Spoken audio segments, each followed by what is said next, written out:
Hello guys, welcome back to my new video. ఈ వీడియోలో అసలు సంగ్ జిన్వూ జర్నీ అండ్ ఇంకా పవర్స్ అండ్ సంగ్ జిన్వూని ఇంకా వేరే పవర్ఫుల్ యానిమే క్యారెక్టర్స్ని కంపేర్ చేసి చూద్దాం అసలు ఎవరికి ఎక్కువ పవర్స్ ఉన్నాయనేది. సో ఈ వీడియో చాలా ఇంట్రెస్టింగ్గా ఉండబోతుంది. ఇంకా లైక్ చేయకుండా ఉంటే లైక్ చేయండి. ఇంకా లేట్ చేయకుండా వీడియోని స్టార్ట్ చేసేద్దాం.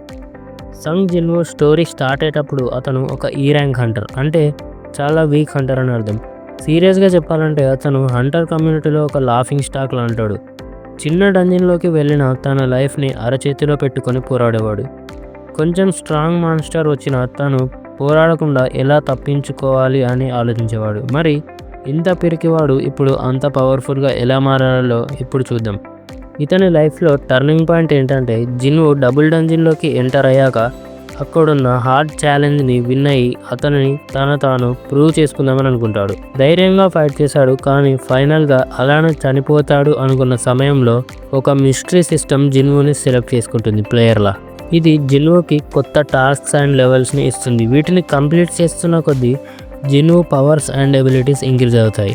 ఈ పవర్ వల్ల జిన్వూ తన ఫస్ట్ డంజన్ రైడ్ని సక్సెస్ఫుల్గా కంప్లీట్ చేస్తాడు. ఇక ఇది తన కాన్ఫిడెన్స్ని బూస్ట్ చేసింది. దీని తర్వాత నుంచి తన లైఫ్ పూర్తిగా మారిపోయింది. సంగ్ జిన్వూ ఒక అసాసిన్కి ఉండాల్సిన స్కిల్స్ అన్నింటినీ గెయిన్ చేసుకుంటాడు. ఆ స్కిల్స్ ఎలా ఉంటాయంటే, జిన్వూ మూమెంట్స్ని ఎవరూ కూడా ప్రెడిక్ట్ చేయలేరు. దీనివల్ల సంగ్ జిన్వూ ఒక అన్ప్రెడిక్టబుల్ హంటర్లా మారిపోతాడు.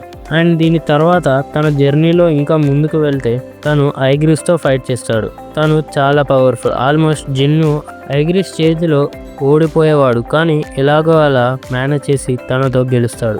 దీని తర్వాత సిస్టమ్ జిన్వూకి న్యూ పవర్స్ని ఇస్తుంది. అవి ఎలా ఉంటాయంటే, తను డిఫీట్ చేసిన వారిని తన షాడో ఆర్మీలా మార్చుకుంటాడు. దీనివల్ల ఐగ్రిస్ని ఇంకా చాలా పవర్ఫుల్ వారియర్స్ని జిన్వూ తన షాడో ఆర్మీలో మార్చుకుంటాడు. ఒక రకంగా చెప్పాలంటే ఈ స్కిల్ వల్లనే తను ఒక గ్రేటెస్ట్ హంటర్లో మారుతాడు. దీని తర్వాత తను షాడో ఎక్స్ట్రాక్ట్ స్కిల్ని కూడా గెయిన్ చేసుకుంటాడు. అంటే జిన్వూ తన షాడోతో తాను టెలిపోర్ట్ అవ్వగలడు. ఎలా అంటే, జిన్వూ ఒక ప్లేస్లో తన షాడోని ఉంచి వేరే దగ్గరకు వెళ్తే మళ్ళీ ఆ షాడో దగ్గరకు టెలిపోర్ట్ అవ్వగలడు. అండ్ తన నెక్స్ట్ స్కిల్ ఏంటి అంటే సెల్ఫ్ రివైవల్. జిన్వూ ఎప్పుడైనా హార్డ్ అపోనెంట్తో ఫైట్ చేస్తున్నప్పుడు జిన్వూ అలసిపోతే తను సెల్ఫ్ రివైవ్ అవ్వగలుగుతాడు. ఇలా చెప్పుకుంటూ పోతే సంగ్ జిన్వూకి అన్బిలీవబుల్ పవర్స్ అయితే ఉంటాయి. సో ఇప్పుడు మన అసలైన క్వశ్చన్, సంగ్ జిన్వూ వర్సెస్ నరుటో, సైతమా, గోకు ఇంకా స్ట్రాంగ్ యానిమే క్యారెక్టర్స్, వీళ్ళలో ఎవరైనా సంగ్ జిన్వూతో గెలుస్తారా?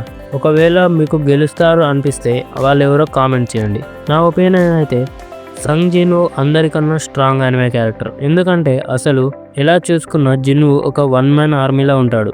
అన్ని పవర్స్ని తను గెయిన్ చేసుకున్నాడు. అందుకే నా ఒపీనియన్ సంగ్ జిన్వూ. ఇది విన్నాక మీ ఒపీనియన్ ఏంటి అనేది కామెంట్ చేయండి. ఇవాటి వీడియో ఇంతే గైస్. ఒక నెక్స్ట్ వీడియోలో కలుద్దాం. Bye bye.